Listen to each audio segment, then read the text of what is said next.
묵도하심으로 수요 예배 하나님께 드리겠습니다.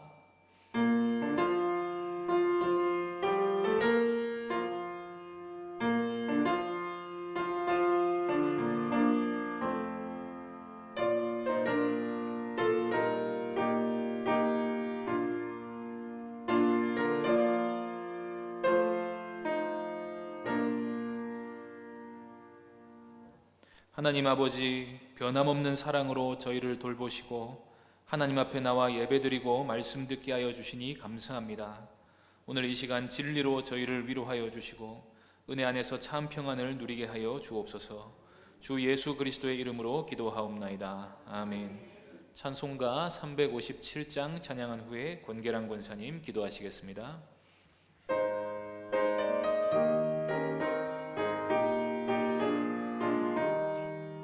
주 믿는 사람 일어나 다 힘을 합하여 이 세상 모든 마귀를 다 쳐서 멸하세. 저 앞에 오는 적군을 다 싸워 이겨라. 주 예수 믿는 힘으로 온 세상 이기네. 믿음이 이기네. 믿음이 이기네. 주 예수를 믿음이 온 세상 이기네. 온 인류 마귀 괴휼로 큰 죄에 빠지니 진리로 띠를 띠고서 늘 기도드리세. 참 믿고 의지하면서 겁없이 나갈 때 주 예수 믿는 힘으로 온 세상 이기네. 믿음이 이기네. 믿음이 이기네. 주 예수를 믿음이 온 세상 이기네. 끝까지 이긴 자에게 흰 옷을 입히고 또 영생 복을 주시니 참 기쁜 일일세. 이 어두운 세상 지나서 저 천성 가도록 주 예수 믿는 힘으로 온 세상 이기네. 믿음이 이기네. 믿음이 이기네. 주 예수를 믿음이 온 세상 이기네.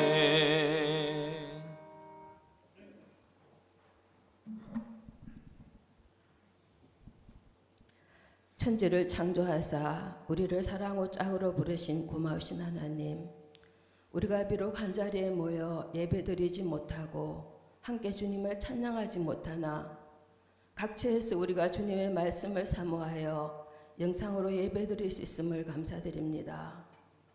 나아져갈 것 같던 상황이 다시 어려워지고 있으니 이 시간 주님이 우리를 기다리신 그 수많은 세월을 생각할 때 그 안타까움과 사랑을 다시 한번 생각하게 됩니다. 우리를 위해 천지를 창조하시고 그 아름다운 에덴 동산에 살게 하시고 하나님같이 높아지고자 선악과를 따먹은 교만한 죄인인 우리를 위해 십자가의 그 큰 사랑으로 우리를 구원하시고 늘 우리를 도우시고 먹이시는 성부, 성자, 성령 하나님, 그 은혜가 크고 놀라워 날마다 시간마다 주님을 찬양할 수밖에 없습니다. 많은 것이 무너지고 주님의 몸된 교회가 오히려 비난이 대상이 되고 있는 한국교회를 주님 긍휼히 여겨주셔서 많은 고난과 환난에도 교회를 세우시고 선교 한국으로 인도해 주신 하나님, 누구를 탓하기 전에 주님, 우리가 각자의 자리에서 먼저 나 자신이 나라를 위해 이웃을 위해 기도하고 갈 바를 모르는 우리의 다음 세대를 말씀으로 양육하고 주님을 증거하게 하소서. 그리하여 다시 우리가 주님의 영광을 드러내는 하늘의 미랄로 다시 서게 하소서. 코로나로 지친 이 땅을 회복시키고 고쳐주소서. 주님, 우리 교회가 예배당 이전을 통해 오랫동안 기도하고 있습니다. 앞으로 진행될 공동의회와 교회 이전 위에도 주님 주관하시고 인도하여 주소서.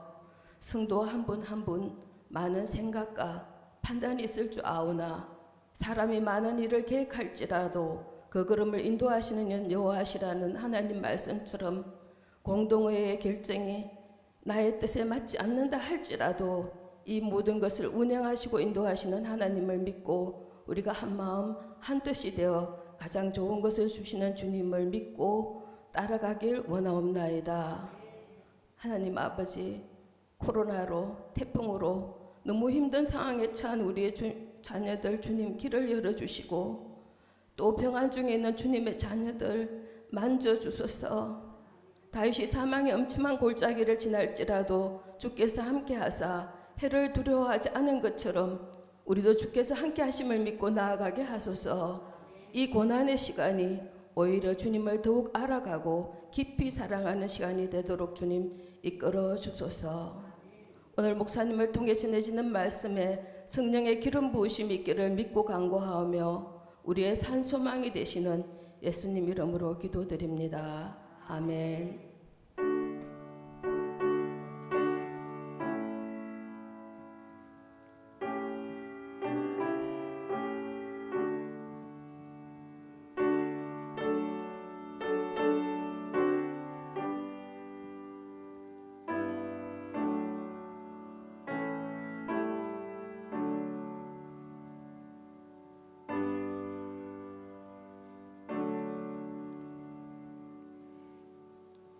하나님 말씀 에스더 7장 1절부터 8장 2절까지입니다. 에스더 7장 1절부터 8장 2절까지입니다. 구약성경 757쪽에 있습니다. 에스더서 7장 1절부터 8장 2절까지 한 절씩 교독하겠습니다. 왕이 하만과 함께 또 왕후 에스더의 잔치에 가니라. 왕이 이 둘째 날 잔치에 술을 마실 때에 다시 에스더에게 물어 이르되 왕후 에스더여 그대의 소청이 무엇이냐 곧 허락하겠노라. 그대의 요구가 무엇이냐 곧 나라의 절반이라 할지라도 시행하겠노라. 왕후 에스더가 대답하여 이르되 왕이여 내가 만일 왕의 목전에서 은혜를 입었으며 왕이 좋게 여기시면 내 소청대로 내 생명을 내게 주시고 내 요구대로 내 민족을 내게 주소서. 나와 내 민족이 팔려서 죽임과 도륙함과 진멸함을 당하게 되었나이다. 만일 우리가 노비로 팔렸더라면 내가 잠잠하였으리이다. 그래도 대적이 왕의 손해를 보충하지 못하였으리이다 하니 아수에로 왕이 왕후 에스더에게 말하여 이르되 감히 이런 일을 심중에 품은 자가 누구며 그가 어디 있느냐 하니 에스더가 이르되 대적과 원수는 이 악한 하만이이다 하니 하만이 왕과 왕후 앞에서 두려워하거늘 왕이 노하여 일어나서 잔치 자리를 떠나 왕궁 후원으로 들어가니라. 하만이 일어나서 왕후 에스더에게 생명을 구하니 이는 왕이 자기에게 벌을 내리기로 결심한 줄 알미더라. 왕이 후원으로부터 잔치 자리에 돌아오니 하만이 에스더가 앉은 걸상 위에 엎드렸거늘 왕이 이르되 저가 궁중 내 앞에서 왕후를 강간까지 하고자 하는가 하니 이 말이 왕의 입에서 나오매 우리가 하만의 얼굴을 싸더라. 왕을 모신 내시 중에 하르보나가 왕에게 아뢰되 왕을 위하여 충성된 말로 고발한 모르드게를 달고자 하여 하만이 높이가 50규빗 되는 나무를 준비하였는데 이제 그 나무가 하만의 집에 섰나이다. 왕이 이르되 하만을 그 나무에 달라 하매 모르드게를 매달려고 한 나무에 하만을 다니 왕의 노가 그치니라. 그날 아하수에로 왕이 유다인의 대적 하만의 집을 왕후 에스더에게 주니라.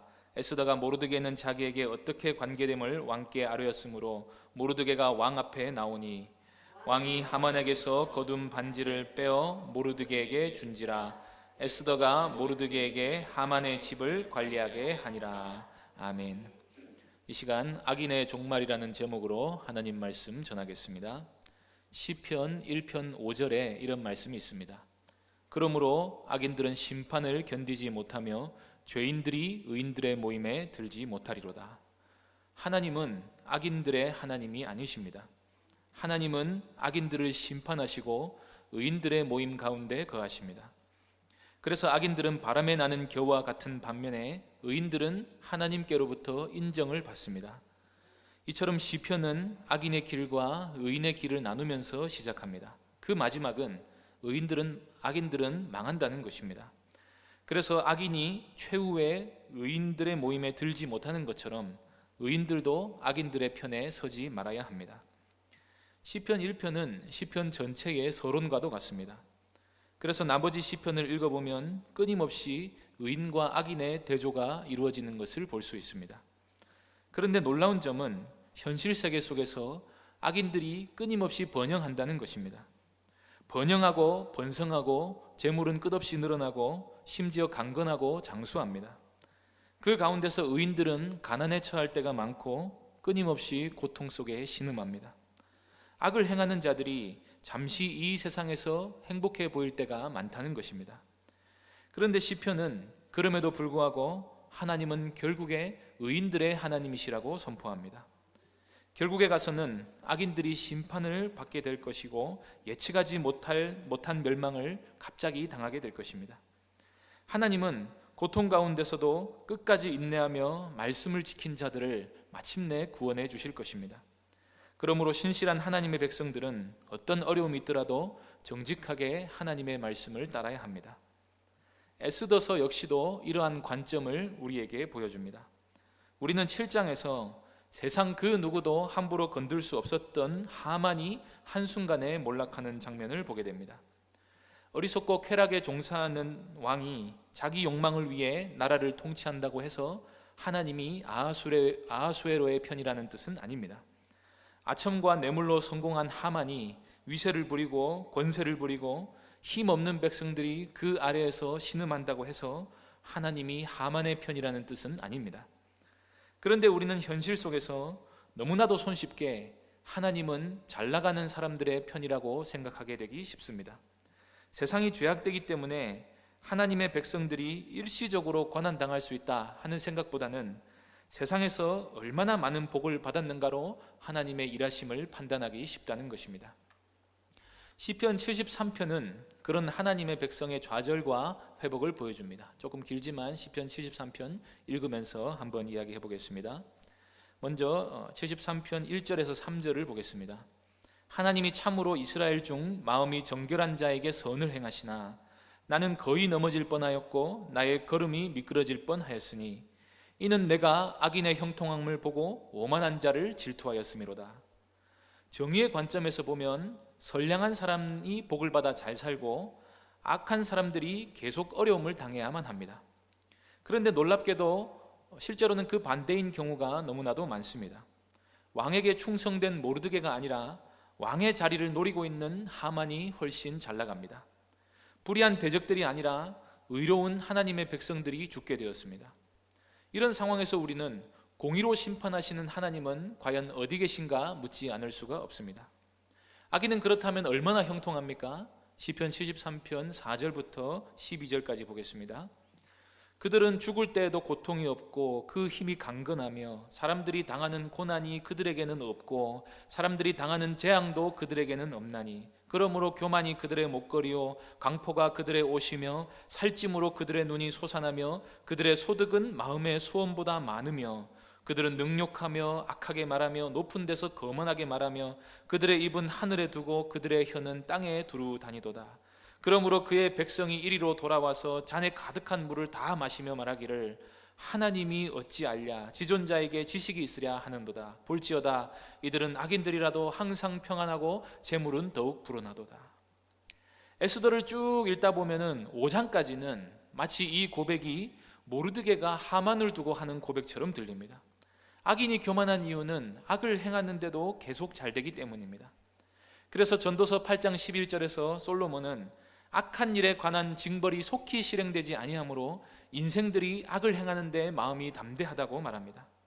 죄를 지으며 무언가 손해를 보거나 건강을 잃거나 사고를 당하거나 해서 무언가 죄에 대한 결과를 두려워하는 마음을 갖도록 해야 죄에 대한 경각심을 가지고 조심할 텐데, 하나님께서 악인에 대해 워낙 노하기를 더디하시고 인자하시고 자비로우시고 오래 참다 보니까 사람들이 죄를 지어놓고 그게 죄인 줄 모른다는 것입니다.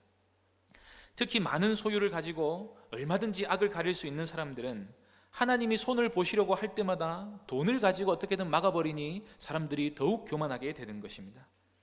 예를 들어 뇌물로 재판을 굽게 한다든지, 유전으로 무죄를 만든다든지, 많은 돈을 주고 최고급 병실에 누워서 의사에게 최첨단 의료기기와 비싼 약물로 치료를 한다든지 해서 돈으로 얼마든지 고통을 가릴 수가 있다는 것입니다. 또 이런 점이 있습니다. 저는 가끔 하나님의 자녀들의 죄는 좀 예민하게 다루신다는 생각을 합니다. 같은 죄를 지어도 하나님의 백성들은 더 큰 징계를 당하거나 죄책감에 크게 시달리는 반면에, 믿지 않은 사람들은 죄책감도 별로 없고 죄의 쓴맛을 그렇게 즉각적으로 경험하게 되지 않는다고 여겨질 때가 많습니다. 그러면은 처음에는 좀 억울한 생각이 듭니다. 하나님을 오해하고 있을 때 우리가 그런 생각을 할 수가 있는데, 예를 들어서 장사를 하는데 어떤 사람들은, 세상 사람들은 늘 세금 떼어 먹고 반찬 재사용하고 손님에게 거짓말하고 허위 광고, 과대 광고하고 중고를 새겨처럼 속여 팔고 노동법 위반하고 하면서도 아무 탈 없고 오히려 갈수록 잘 되는 것을 볼 수가 있습니다. 그에 반해 나름대로 좋은 물건 떼다가 적정 마진보다 조금 덜 받으면서 아주 착하고 정직하게 장사한다고 하다가 어느 날 하루 욕심을 조금 부렸는데 손님에게 내용을 부풀렸거나 세금을 많이도 아니고 조금 떼먹었는데 생각보다 큰 어려움을 겪었다고 합시다. 혹시 그런 경험들이 있으신지 모르겠는데, 제가 장사를 해본 적은 없지만 같은 죄를 두고도 하나님께서 하나님의 백성들은 조금 더 예민하게 혹은 혹독하게 다루신다는 생각을 할 때가 분명히 있었습니다. 그럴 때 우리가 하나님의 뜻이나 계획이나 성품을 오해하면 억울한 마음이 들 수 있다는 것입니다. 하나님의 뜻은 언제나 우리를 거룩하게 하시려는 것입니다. 그래서 예수 그리스도의 피로 값을 주고 우리를 사셨습니다. 그래서 우리가 예수님을 믿기만 하면 의롭다 인정을 받아서 죄와 상관없이 하나님의 자녀이고 의인으로 인정을 받습니다. 하나님이 그리스도 안에서 우리를 얼마든지 기뻐하신다는 것입니다. 이것은 주님을 믿지 않는 사람들이 결코 누릴 수 없는 특권입니다. 그런데 그와 동시에 하나님이 우리를 기뻐하시기 때문에 결코 무관심한 채로 우리를 내버려 두지 않으십니다. 저는 이것이 현실 속에서 하나님의 백성이 더 자주 어려움을 당하는 것처럼 보이는 이유 중 하나라고 생각합니다. 하나님이 어떤 사람들은 그대로 죄를 짓도록 내버려 두시는 반면에 자녀들의 죄는 면밀히 다루시기 때문에 고난 가운데 있는 성도들이 징계까지 당하는 경우도 생긴다는 것입니다. 그래서 시편 73편 기자는 정말 낙심할 뻔했습니다. 하나님 복을 주시려면 저에게 주셔야지 왜 저런 악한 인간들에게 주십니까? 저는 정말 노력을 많이 했습니다. 이 말은 어떻게 보면 사실입니다. 우리가 뭐 그렇게 대단한 죄를 지었습니까? 그런데 저들은 압제하고 교만하게 말하고 악한 말로 모욕하고 하나님이 없다고 하고 돈을 위해서라면 살인도 저지르고 음행을 업적으로 생각하는 자들입니다. 그런데 악인들이 왜 성공합니까? 그들은 왜 행복합니까? 그래서 시편 73편 13절 이하에서 아삽은 이렇게 말합니다. 내가 내 마음을 깨끗하게 하며 내 손을 씻어 무죄하다 한 것이 실로 헛되도다. 나는 종일 재난을 당하며 아침마다 징벌을 받았도다. 내가 만일 스스로 이르기를 내가 그들처럼 말하리라 하였더라면 나는 주의 아들들의 세대에 대하여 악행을 행하였으리이다. 한마디로 시험에 들었다는 것입니다. 이런 식이면 차라리 악을 행하는 게 낫겠다. 저들처럼 살아야겠다. 이렇게 스스로를 괴롭게 하면서 경건하게 살아보려 한 게 무슨 의미가 있는가 하는 생각이 들었다는 것입니다. 그런데 그런 생각이 든다고 해서 하나님의 백성이 당장에 죄가 지어지거나 하지는 않습니다. 경건을 추구한답시고 내가 괴롭게 살 바에야 한번 내 맘대로 살아보아야겠다 해서 한다는 게 겨우 들어앉아서 하루 종일 TV 보거나 성경책 덮어놓고 기도 안 하고 먹고 마시고 하면서 하나님께 시위하는 정도입니다. 그런데 그럴수록 양심은 끝없이 괴롭게 됩니다. 그래서 아삽은 할 수 없이 기도합니다. 16절 이하 보겠습니다.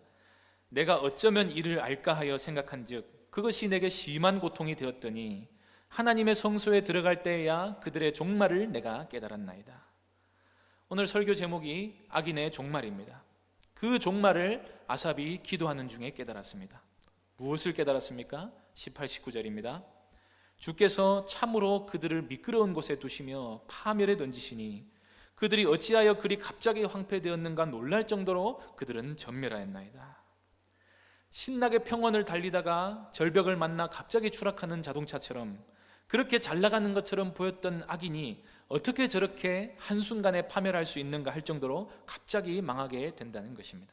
이것을 깨달았다는 것입니다. 칼빈 선생님은 이런 말을 합니다. 하나님이 악인을 살찌우는 이유는 마지막 날에 그를 잡아먹기 위해서이다. 악인은 하나님이 정하신 심판의 날에 한순간에 망하도록 정해진 자들입니다. 죄에 대한 경고가 없고 인생의 쓴맛을 보지 않는 것 자체가 오히려 저주입니다. 하나님이 정말로 심판하기로 정하신 자들은 그냥 내버려 두십니다. 그리고 하나님께 대한 진노를 매일같이 쌓다가 무슨 일이 일어나는지 깨닫기도 전에 멸망하게 하시는 것입니다. 하나님의 백성들은 이러한 악인의 종말을 잘 알고 있어야 합니다. 세상에서 얼마나 부하고 건강하고 장수하고 형통하고 자녀들도 잘 되고 세간의 칭송을 받고 하는 것을 결코 일률적인 복의 기준으로 삼을 수 없습니다. 물론 하나님의 백성들에게도 하나님이 이런 복을 주십니다. 그러나 이런 복을 못 받고 신실한 신자인데 계속 가난과 고난 가운데 있다고 해서 그가 아브라함의 복에서 제외된 사람이라고 볼 수 없습니다. 오히려 새 언약의 시대의 하나님의 백성들은 복음과 함께 고난을 받기로 부름을 받은 자들입니다. 그렇기에 복음 안에 서 있는가, 의와 거룩을 추구하고 죄의 용서가 주는 참된 평화가 그 안에 있는가, 하나님 나라에 대한 참 소망이 그에게 있는가를 참된 복의 기준으로 삼아야 하는 것입니다. 이때까지 모르드게를 위시한 유다인들은 하나님의 백성의 지위를 마음껏 누리기보다 세상의 일방적인 폭력에 의해 철저히 희생당할 입장에 놓이게 되었습니다. 그런데 하나님께서 악의 축인 하만을 한순간에 낮추기 시작하십니다. 왕후의 잔치에 왕과 함께 초대되어 하늘 높은 줄 모르고 올라갔던 하만의 마음이 자기를 보고 절하지 않은 모르드게 하나 때문에 심히 상하게 되었습니다. 그래서 다음날 아침에 모르드게를 처형하려는 계획을 품고 왕에게 허락을 받으러 갔는데 밤사이에 무슨 일이 일어났는지 왕이 자기를 시켜서 모르드게 앞에서 모르드게의 존귀함을 높이는 나팔수 역할을 하라고 합니다. 일이 끝나고 비굴하고 비참한 마음을 한가득 안고 머리를 싸고 집으로 돌아왔는데 하만의 아내 세레스와 친구들이 아마 유다인을 이기지 못할 것 같다며 불길한 소리를 합니다. 그런데 그 말의 의미를 생각해 볼 틈도 없이 왕의 내시가 와서 급히 하만을 데리고 에스더의 잔치로 갑니다. 이처럼 모든 일이 하만이 손쓸 새도 없이 급속히 전개됩니다. 하만은 이 순간에 자기가 가진 권세와 부와 지혜를 가지고 아무 일도 할 수 없고 그저 수동적으로 움직일 따름입니다. 하나님이 가만히 계신 것처럼 보여도 정하신 때에 일어나시면 아무도 거기에 거스를 수가 없는 것입니다. 처음에 하만이 에스더의 잔치에 초청될 때는 마음이 너무 기뻐서 그걸 여기저기 자랑하고 싶을 정도였습니다. 그런데 이번에 참석하는 왕후의 잔치는 그야말로 가시방석입니다. 하만은 방금 전까지 일어난 일 때문에 정신이 하나도 없습니다. 그리고 한 잔 두 잔 들어가는 술이 무슨 맛인지도 모른 채 자기 집안 사람들이 자기에게 했던 말의 의미를 곰곰이 생각하며 근심에 잠겨 있었을 것입니다. 이런 상황에서 아하수에로 왕의 관심은 일단 에스더에게 가 있습니다. 왕은 어찌된 일인지 에스더에게 마음이 완전히 빼앗겨 있습니다. 그리고 술 기운이 살짝 올랐을 때 에스더에게 세 번째로 묻습니다. 2절입니다. 왕이 이 둘째 날 잔치에 술을 마실 때에 다시 에스더에게 물어 이르되 왕후 에스더여 그대의 소청이 무엇이냐 곧 허락하겠노라. 그대의 요구가 무엇이냐 곧 나라의 절반이라 할지라도 시행하겠노라. 저는 이런 왕의 심리가 어떤 것이었는지 명확히 이해가 되지는 않습니다. 세 번이나 무슨 소원이든지 다 들어주겠다, 나라의 절반이라도 주겠다고 말할 정도면 에스더가 그만큼 사랑스러워 보였다고 말할 수 있을 것입니다. 혹은 에스더의 속내가 무엇인지, 무엇 때문에 목숨을 걸고 자기에게 와서 잔치를 두 번이나 베풀면서 뜸을 들이고 있는지 이제는 아주 궁금해질 지경이 되었을지도 모릅니다. 어쨌든 왕의 관심이 에스더에게 집중되어 있는 것은 사실입니다. 여기서 중요한 것은 하나님께서 여기 분명히 개입하고 계시다는 것입니다. 감정이라는 것은 흐르는 강물과도 같습니다. 한쪽으로 쏠리면 그쪽으로 계속 흐릅니다. 왕이 분노하고 있는 상황에서는 작은 말실수도 큰 징계의 대상이 될 수도 있습니다. 왕이 기분 좋으면 큰 실수도 그냥 넘어갈 수 있습니다. 아하수에로 왕과 같은 기분파에게는 더욱 그럴 수 있습니다. 에스더에게는 이제 때가 무르익었고 왕의 심리를 충분히 이제 이용할 수 있겠다는 생각이 들었습니다. 하나님께서 아주 미묘하게 역사하고 계심이 보이지 않습니까? 왕의 눈을 에스더에게 고정시키시고 에스더가 그 상황을 이용할 수 있도록 계속해서 세밀하게 조정하고 계시는 분이 배후에 계십니다. 이제 왕이 요청하고 에스더가 답해야 하는 입장이 되었습니다. 왕으로 하여금 3번이나 같은 말을 한 죄가 있기 때문에 이제는 에스더가 반드시 대답해야 합니다. 아무리 어려운 부탁이라도 말해야 합니다. 3절입니다. 왕후 에스더가 대답하여 이르되 왕이여, 내가 만일 왕의 목전에서 은혜를 입었으며 왕이 좋게 여기시면 내 소청대로 내 생명을 내게 주시고 내 요구대로 내 민족을 내게 주소서. 에스더는 이 요청에서 먼저 자기 민족이 아니라 자기를 앞세웁니다. 왕에게는 한 민족보다 에스더가 훨씬 더 귀합니다. 소수민족 하나 사라지고 말고는 에스더에 비하면 별 관심거리는 아닙니다. 이미 하만을 통해서 우리는 그런 모습을 본 바 있습니다. 그래서 에스더는 내가 만일 은혜를 입었으면 내 소청대로, 내 요구대로 내 생명을 내게 달라고 요구합니다.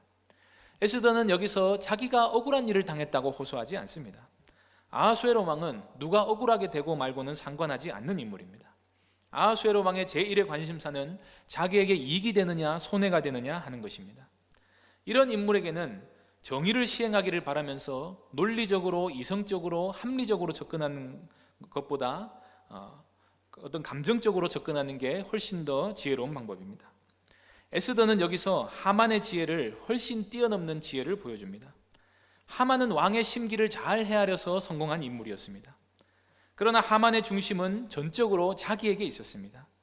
그러나 에스더는 이 말 속에서 모든 것을 왕의 결정대로, 왕의 뜻대로 하시기를 먼저 구합니다.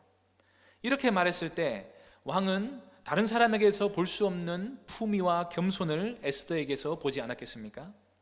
과거에 와스디 왕후와 비교했을 때 더할 나위 없이 사랑스러운 왕후를 두었다는 사실에 마음이 뿌듯해지지 않았겠습니까? 그런데 이 사안은 잘못 말하면 왕에게도 책임을 전가하는 꼴이 됩니다. 만일 에스더가 모든 주권과 권세가 왕에게 있음을 먼저 인정하지 않고 뇌물이 오가면서 한 민족이 도륙당하는 게 옳으냐 그런 식으로 호소했더라면 왕 역시도 그 불의한 축에 들게 됩니다. 그러나 에스더에게 제1의 목적은 자기 민족을 살리는 것이었습니다. 예수님께서는 제자들에게 뱀같이 지혜롭고 비둘기처럼 순결하기를 요구하셨습니다. 우리는 거짓을 말하고 불의를 행하지 않는 한에서 지혜롭게 말하고 지혜롭게 처신해야 할 필요가 있습니다. 불의한 왕에게 정의를 요구하는 것은 별로 지혜로운 방법이 아닐 수 있습니다. 그렇다고 해서 하나님의 백성이 정의대로의 시행이 아니라 왕의 뜻대로 모든 일을 처리하기를 요구한다고 해서 그것이 죄를 짓는 것은 아닙니다. 이 상황에서 정의를 요구하는 것은 에스더가 할 수 없는 일입니다. 에스더는 자기의 입장과 지혜를 10분 활용해서 진정한 정의가 이루어지도록 하나님의 도우심을 구하면서 왕을 설득하고 있는 상황인 것입니다. 그래서 에스더는 예수님의 말씀처럼 너무나도 순결하고도 지혜롭게 왕을 설득합니다. 에스더의 이런 지혜는 금식하며 기도할 때 하나님께로부터 얻은 것으로 보입니다. 야고보는 너희가 시련을 당할 때 후히 주시고 꾸짖지 아니하시는 하나님께 지혜를 구하라고 권면합니다. 위기의 상황에서, 시험과 고통스러운 상황에서 하나님의 백성들은 하나님께 지혜를 구하면 반드시 하늘로부터 오는 지혜를 얻게 됩니다. 에스더는 먼저 민족이 아니라 자기의 생명을 구했습니다.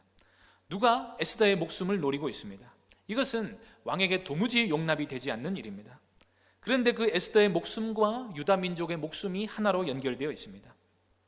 에스더는 일부러 유다 민족이라고 말하지 않고 내 민족이라고 말합니다. 왕에게 있어서 유다 민족이 소중한 이유가 있다면 에스더가 소중하기 때문입니다.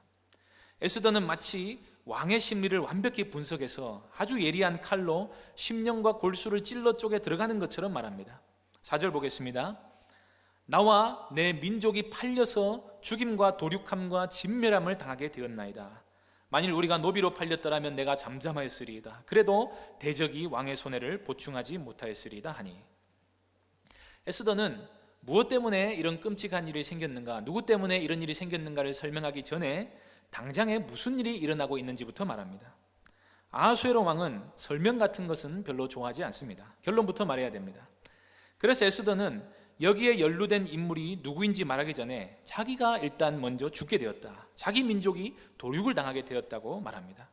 그런데 그렇게 된 이유가 누군가에게 팔렸기 때문이라고 말하고 있습니다.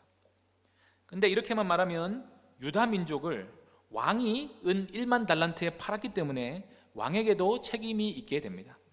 그런데 그 다음 에스더의 말이 정말 놀랐습니다. 에스더는 팔리게 된 것 자체는 문제가 아니라고 말합니다. 만약에 우리 민족 또 혹은 내가 노비로 팔리게 되었더라면 이것은 목숨이 달린 문제는 아니기 때문에 에스더는 거기에 대해서 왕에게 말할 필요도 없었을 것이라고 합니다. 그런데 문제는 자신이 아니라 왕에게 손해가 간다는 것입니다. 만약에 노예로 팔렸어도 실제로 왕에게 큰 손해가 됩니다. 제일 큰 문제는 에스더를 잃게 된다는 것입니다. 그리고 왕이 존귀하게 하고 싶어서 큰 상을 내려주었던 충성된 신하인 모르드게도 잃게 됩니다. 그리고 어쩌면 금전적으로도 손해가 날 수 있습니다. 모든 것은 왕에게 손해가 나는 쪽으로 가면 안 됩니다.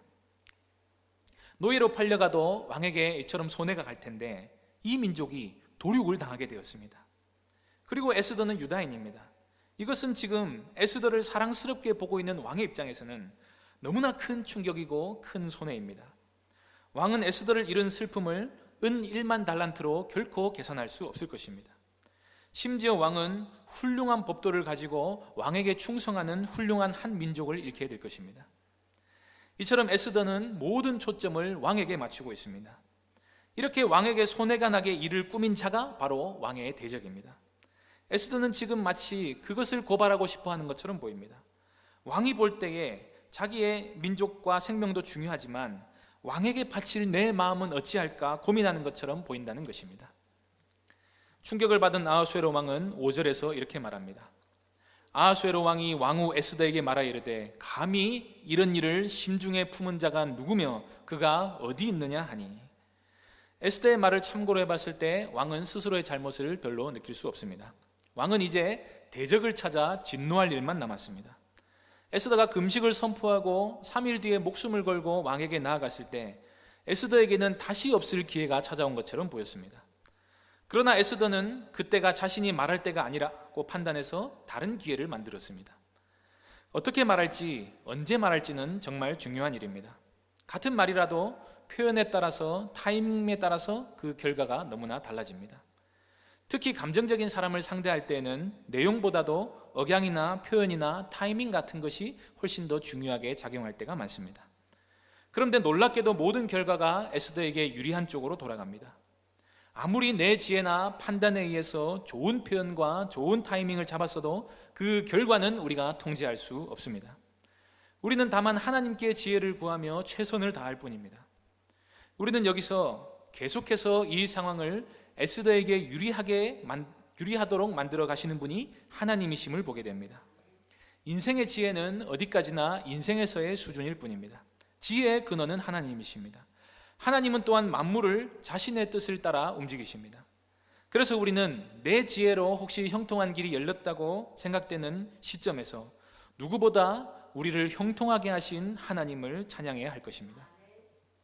에스더는 놀라울 정도로 절묘한 시점에 왕에게 적절한 간청을 드렸고 에스더의 요청을 들어주고 싶어서 이미 안달이 나 있던 왕은 즉시로 흥분해서 이 일을 꾸민 자가 누구인지 묻습니다. 에스더는 이제 지체할 필요가 없습니다. 6절입니다. 에스더가 이르되 대적과 원수는 이 악한 하만이니이다 하니 하만이 왕과 왕후 앞에서 두려워하거늘. 이미 하만은 왕후의 잔치에 초대를 받아 왕에게 견제의 대상이 되었습니다. 그래서 아하수에로 왕은 하만에 대해 어느 정도 의구심을 품고 있는 상황이었습니다. 그래서 하만을 낮추기 위해 모르드게 아래에서 수치를 당하게 만들었습니다. 그런데 에스더에 의해서 하만은 단순히 너무 크지 못하도록 살짝 밟아줘야 되는 존재가 아니라 없애야 하는 악한 인물임이 드러났습니다. 말 몇 마디로 하만은 에스더의 원수일 뿐만 아니라 왕의 원수가 되었습니다. 실제로 그랬습니다. 실제로 하만에게는 왕이 안중에 없었기 때문입니다.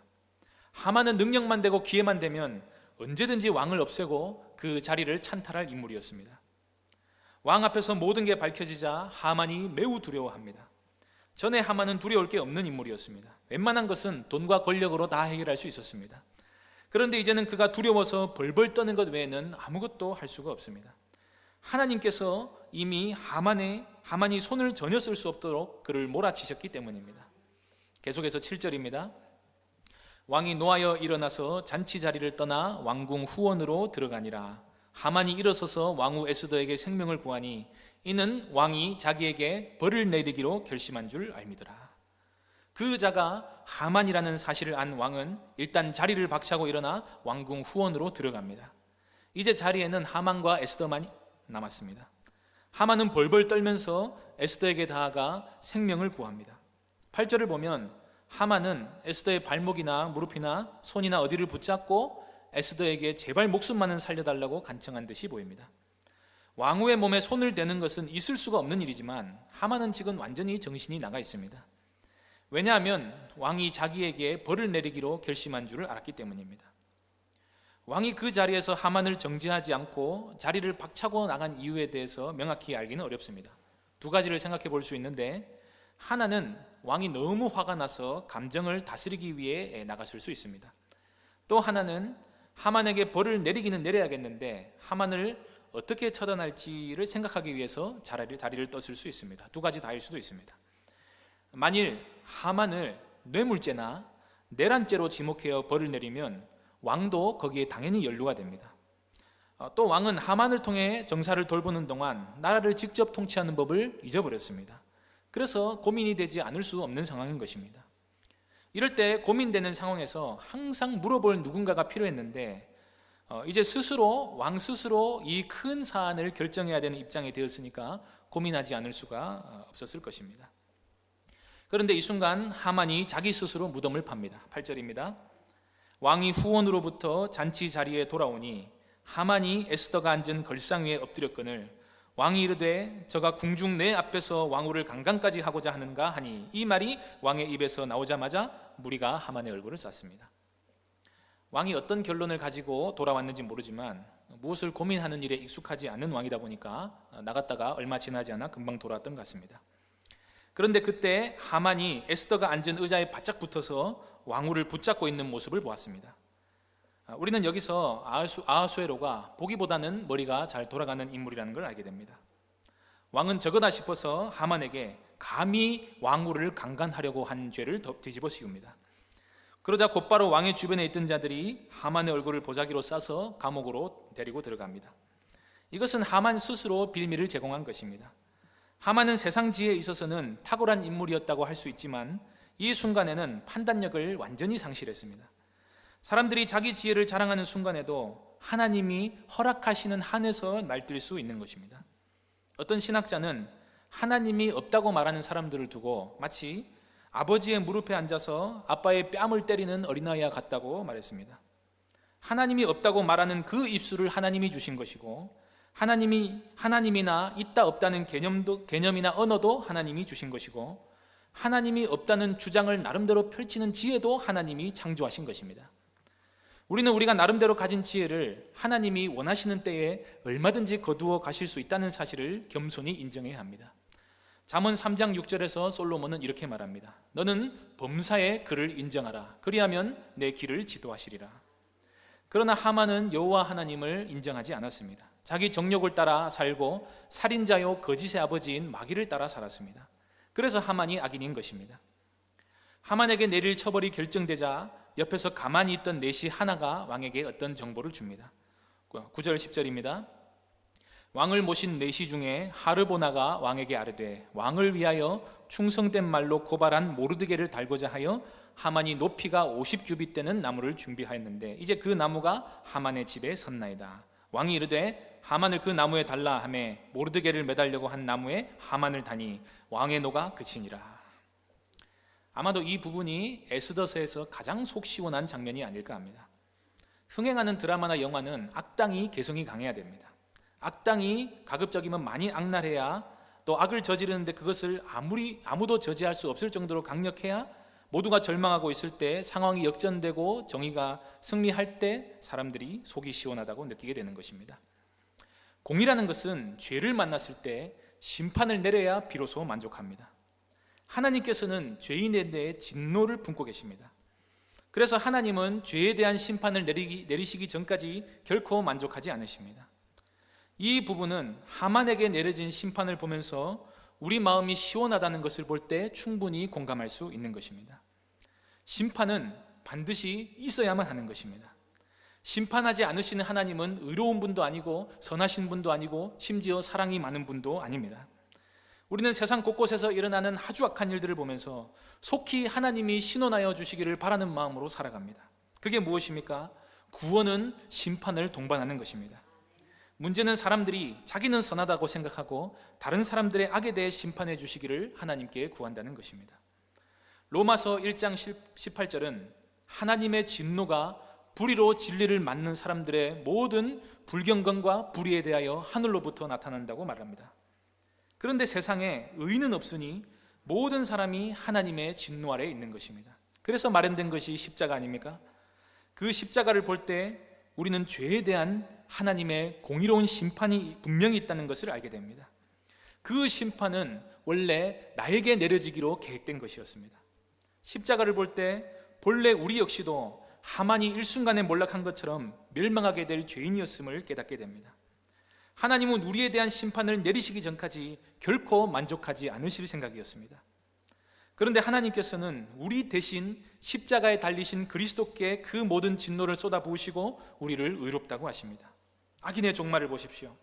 죄인이 당해야 할 심판의 크기를 생각할 때, 우리 주님이 우리를 대신해 당하신 그 심판의 크기를 생각할 때에 십자가의 은혜보다 더 큰 은혜가 어디에 있습니까?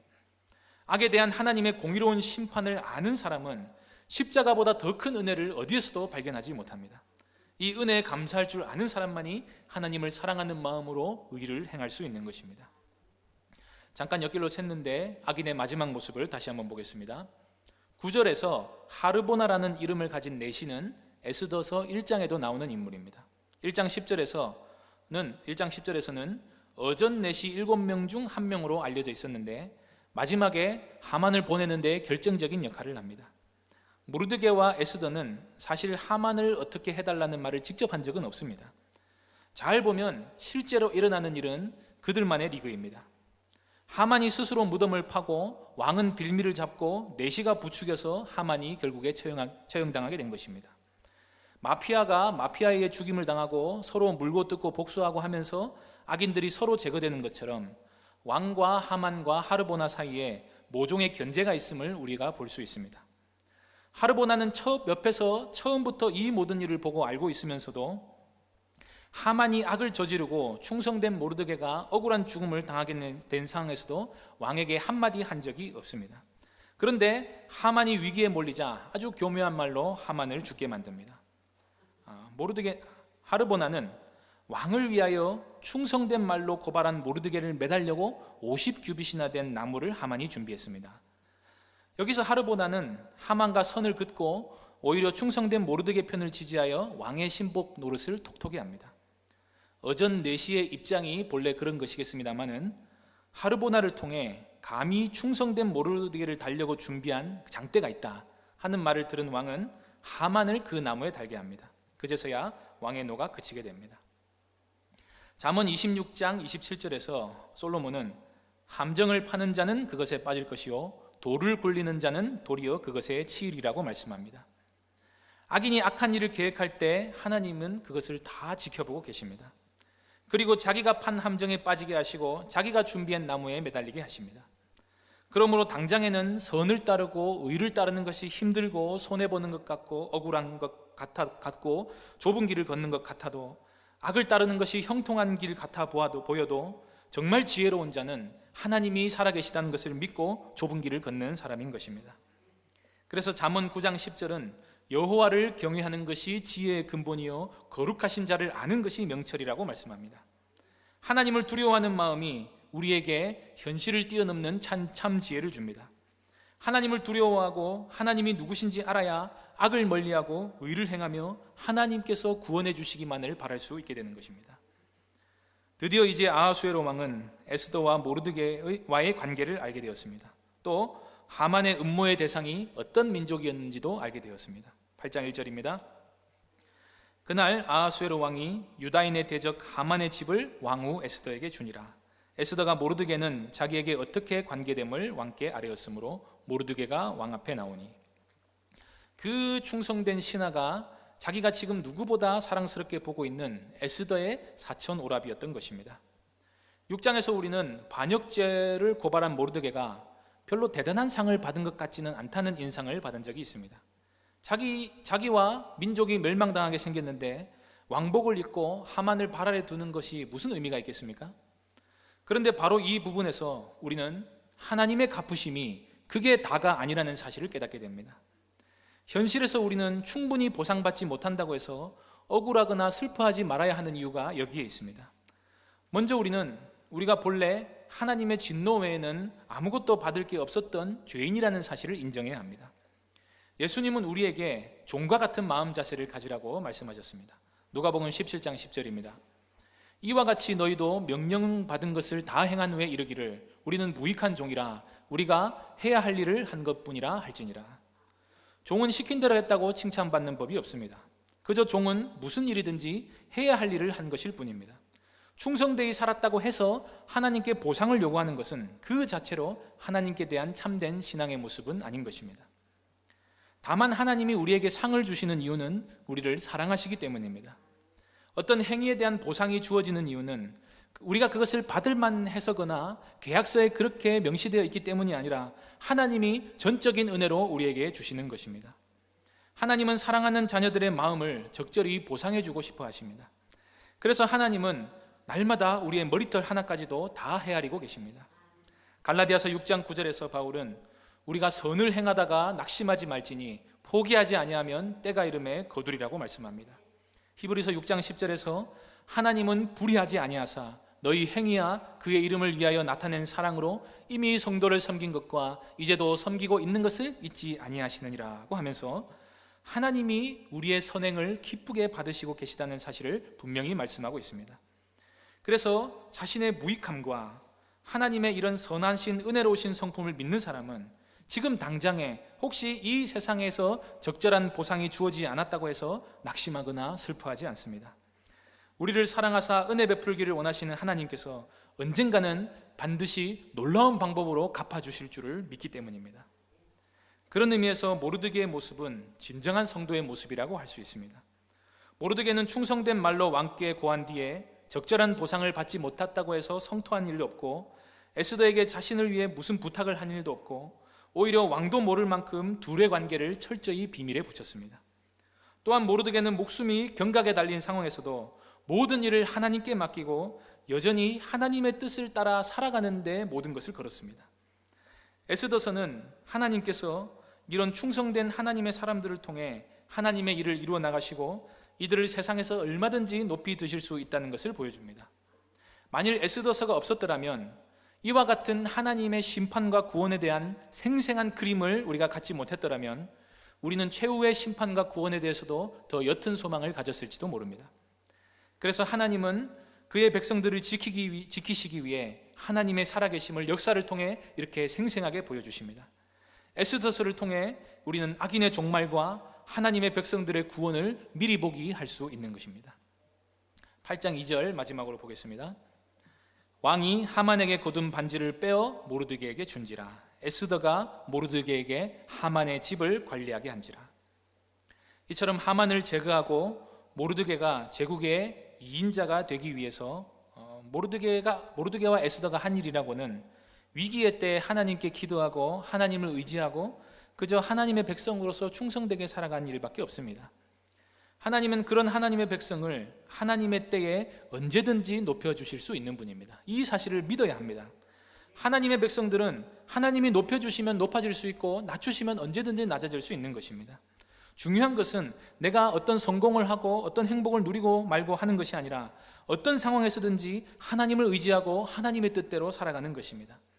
그러면 하나님께서 이 세상에서 만일 허락하지 않으시면 마지막 때 최후의 심판 때에서라도 비교할 수 없는 영광을 우리에게 허락해 주실 것입니다. 모르드게가 받은 보상은 이 생에서 겨우 하만의 큰 집 정도와 제국에서 2인자 생활을 몇 년간 한 정도였을 뿐입니다. 그렇지만 하늘나라에서 받을 보상은 왕적인 권세를 가지고 하나님의 집에서 영원히 사는 것입니다. 세상 영광도 크지만 하늘나라에서의 영광은 비교할 수 없이 크다는 것입니다. 이 사실을 믿는 사람은 세상에서 악인들을 쫓아 부와 명예를 따라 살아가는 사람이 아니라 하나님의 뜻을 따라 살아가는 사람임을 잊지 마시기 바랍니다. 시편 37편 12절에서 다윗은 이렇게 말합니다. 잠시 후에는 악인이 없어지리니 내가 그곳을 자세히 살필지라도 없으리로다. 하나님의 백성들이 고통당하고 있고 악인들이 형통하고 있는 것처럼 보일 때 하나님의 엄중하신 심판의 경고를 믿는 사람은 악인들의 꾀를 따르거나 죄인들의 길에 서거나 오만한 자들의 자리에 앉지 않는 법입니다. 하만이 교만하여 잘나가는 것처럼 보여도 하나님 보시기에는 시한부 인생이 마지막 남은 인생 고작 몇 년을 발악하며 사는 것일 뿐입니다. 그러므로 하나님의 백성들은 그런 악인의 길이 아니라 언제 어떤 상황에서나 거룩하신 하나님을 따르는 신실한 백성들임을 기억하시고 오늘도 현실의 어려움 가운데서도 인내하며 주께서 베풀어 주실 구원의 날을 소망하며 살아가는 모든 성도님들 되시기 바랍니다. 기도하겠습니다. 하나님 아버지, 고단한 인생길을 걸어가면서 주님의 구원하심만을 바라며 십자가만을 붙들고 이 땅을 살아가는 저희가 또 여러 가지 환난을 만나 하나님께 괴로움을 호소하지 않을 수 없습니다. 이럴 때 우리에게 하나님의 백성을 안식하게 해주실 날이 남아있음을 소망하게 해주시고 끝까지 인내함으로 하나님께 대한 믿음을 지키게 하여 주옵소서. 악인들은 결코 의인들의 모임에 들 수 없음을 기억하고 이 말씀으로 경계를 삼게 하여 주시고 날마다 두렵고 떨림으로 받은 구원을 순종으로 이루어 나가는 저희가 되게 하여 주옵소서. 주 예수 그리스도의 이름으로 기도하옵나이다. 아멘.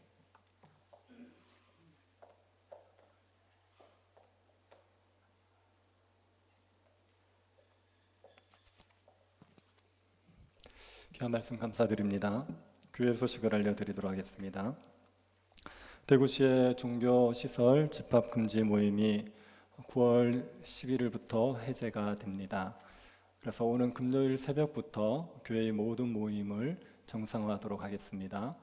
금요일 날 새벽 기도회부터 시작해서 금요 기도회도 정상화하고 그리고 주일날 오전 예배, 저녁 예배 그리고 또 주일학교 예배까지 모두 다 정상화하도록 하겠습니다. 방역 수칙은 저희들이 그대로 지켜야 됩니다. 방역을 위반할 시에는 그 교회에는 예배가 금지될 수가 있습니다. 소그룹 모임과 식사 모임은 여전히 허용되지 않습니다. 교회에서 마스크를 벗는 일 자체가 없도록 성도들의 협조를 부탁드리겠습니다. 예배 참석 교구를 안내해 드리겠습니다. 1부 예배는 2-3교구, 2부 예배는 1-4교구입니다. 3부 예배는 앞으로 없습니다. 찬양대실에 저희들이 모니터를 설치했기 때문에 찬양대실까지 수용하면 1, 2부 예배로 저희들의 인원을 거리두기 하면서 예배를 드릴 수가 있습니다. 그래서 3부 예배는 앞으로 하지 않도록 하겠습니다. 오는 주 교회당 이전 문제로 인하여서 공동회를 하겠습니다. 2부 예배 후에 공동회가 진행됩니다. 1부에 참석하신 성도님들은 2부 예배가 마칠 때까지 좀 기다려 주셨다가 공동회를 참석해 주시기를 바랍니다. 공동회 때는 교회의 각실을 이용해서 거리두기를 하겠습니다. 본당에서 진행되는 공동회는 실황으로 각실에 중계가 되도록 하도록 하겠습니다. 네, 찬양하고 기도하고 축도로 예배를 마치겠습니다. 487장 찬양하겠습니다.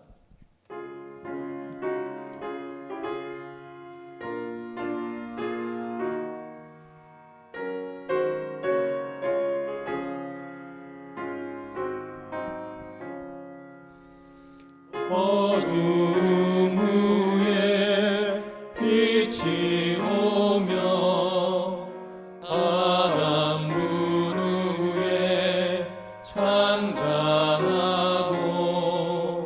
소나기 후에 햇빛 나며 수고한 후에 쉼이 있네.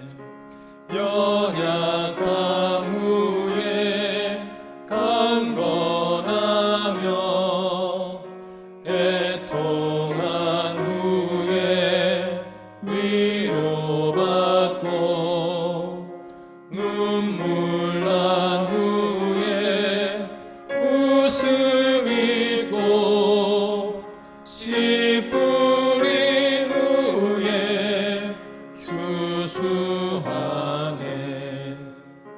괴로움 후에 평안 있고 슬퍼한 후에 기쁨 있고 멀어진 후에 가까우며 고독한 후에 친구 있네. 고생한 후에 기쁨 있고 십자가 후에 영광 있고 죽음 온 후에 영생하니 이러한 도가 진리로다. 몇 가지 기도 제목을 가지고 같이 기도하겠습니다. 우리에게 악인들의 멸망과 하나님 백성의 구원의 날이 있음을 믿고 하나님 앞에 신실하게 살아갈 수 있도록 은혜 베풀어 달라고 기도하겠습니다. 함께 모여 예배할 때 우리에게 성령의 역사를 허락하여 주셔서 예배에 대해서 사모하며 기다린 만큼 은혜가 더 풍성할 수 있도록 역사하여 주시기를 기도해 주십시오. 예배당 이전의 문제를 하나님 간섭하여 주셔서 선하게 이끌어 주시도록 모든 일들이 교회에 유익되어지고 선한 결과들이 생길 수 있도록 주님께서 인도하여 주시기를 기도해 주시기 바랍니다. 성도들의 믿음, 가정과 직장을 지켜주시기를 기도해 주십시오. 어려운 때지만 믿음 잃어버리지 않게 하여 주시고 믿음으로 이 고난의 때를 잘 견뎌서 하나님의 풍성한 은혜를 누릴 수 있게 해달라고 기도해 주시기 바랍니다. 한국교회에 다시 한번 부흥을 주시기를 기도합시다. 교회가 다시 영광스러워져서 세상의 소금과 빛의 역할을 감당할 수 있도록 교회 가운데 성령의 역사를 허락하여 주시기를 같이 한번 기도하겠습니다. 하나님 아버지, 저희들에게 은혜를 내리워 주셔서 예수 십자가를 통하여 하나님의 심판과 구원이 있음을 저희들이 확신할 수 있게 하여 주신 것을 감사드립니다. 악인이 득세하는 것 같고 하나님의 백성들이 진멸당할 위기에 있는 것 같아 보여도 악인들을 속히 멸망시키실 그 하나님을 신뢰할 수 있도록 저희들에게 은혜를 내리워 주시옵소서. 하나님 아버지, 이 악한 세상 가운데서 저희들이 뱀처럼 지혜롭고 비둘기처럼 순결할 수 있도록 저희들에게 은혜를 내리고 주시옵소서. 저희 가운데 아버지의 은혜가 우리에게 역사하여 주시고 저희 가운데 아버지의 역사가 우리 가운데 일어날 수 있게 하여 주시기를 원하옵나이다. 하나님, 우리에게 은혜를 부어주시기를 원하옵나이다. 아버지 하나님, 성령의 역사가 우리 가운데 일어나게 하여 주시옵소서. 성령의 능력의 역사가 우리 가운데 일어날 수 있게 하여 주십시오. 함께 모여 예배할 때 주의 성령이 우리에게 일하여 주시고 예배 가운데 주님의 은혜를 내리워 주셔서 진리가 선포되어지고 교회가 믿음 안에 더욱더 견고해질 수 있도록 저희들에게 은혜를 내리워 주시기를 원하옵나이다. 예수 그리스도의 그 아름다움을 저희들이 더 분명히 알게 하여 주시고 저희들의 믿음들이 더욱더 견고해지게 하여 주시고 아버지 하나님의 은혜가 우리 가운데 가득한 시간들이 되게 하여 주시옵소서. 예배도 알리자라는 문제 가운데 주님이 간섭하여 주시기를 원합니다. 사람들의 탐욕에 의하여 일들이 결정되지 않게 하여 주시고 하나님 아버지의 가장 선하고 지혜로운 하나님의 지혜로 이 모든 일들이 결정될 수 있도록 저희에게 은혜를 내리워 주시기를 원하옵나이다. 하나님 아버지, 주님께서 선하게 이끌어 주셔서 모든 일들이 합력하여서 선을 이루게 하여 주시고 교회가 더욱더 자라가는 교회가 되게 하여 주시고 교회가 더욱더 교회다워질 수 있는 은혜가 있게 하여 주시기를 원하옵나이다. 성도들의 믿음과 가정과 직장을 허락하여 주십시오. 저희들에게 주님의 은혜를 내리워 주십시오. 저희들에게 믿음을 주셔서 하나님을 의지하게 하셨사오니 이 고난의 때에도 저희들이 하나님을 신뢰하고 주님 믿음으로 살아갈 수 있게 하여 주시기를 원하옵나이다. 고난이 유의가 있다 말할 수 있도록 고난이 우리에게 기쁨이 되었다 말할 수 있도록 저희들에게 주의 은혜를 내리워 주시옵소서. 하나님 아버지의 가정과 직장을 지켜주시옵소서. 가정의 앞에함들을 잃어버리지 않게 하여 주시고 가족들의 건강을 지켜주시고 하나님 아버지의 직장이 어려운 가운데 하나님 우리의 생계의 문제를 주님께서 책임져 주시고 주의 은혜 가운데서 이 어려운 때를 주의 공급하심과 돌보심으로 살아가게 하여 주시기를 원하옵나이다. 하나님, 교회가 다시 한번 부흥을 누리기를 원합니다. 하나님, 우리의 심령들 가운데 예수 십자가가 다시 밝히 보여지게 하여 주시옵소서. 복음 가운데 저희들의 심령들이 붙들려지게 하여 주시고, 복음의 은혜 가운데서 다시 한번 우리의 자신을 돌아보게 하여 주시고, 하나님, 우리 가운데 주의 은혜를 내리워 주셔서 저희 가운데 주의 성령 역사를 허락하여 주셔서 주의 일들이 우리 가운데 일어나게 하여 주시기를 원하옵나이다. 주님, 우리를 돌아보아 주시고 그 얼굴을 이 땅의 교회에 허락하여 주시옵소서. 지금은 우리 주 예수 그리스도의 은혜와 하나님의 사랑과 성령의 교통 이루하심이 악인의 멸망과 하나님의 백성의 구원을 확신하며 믿음으로 의의 길을 걸어가기를 소원하는 사랑하는 주의 백성들에게 지금으로부터 영원토록 함께 있을지어다. 아멘.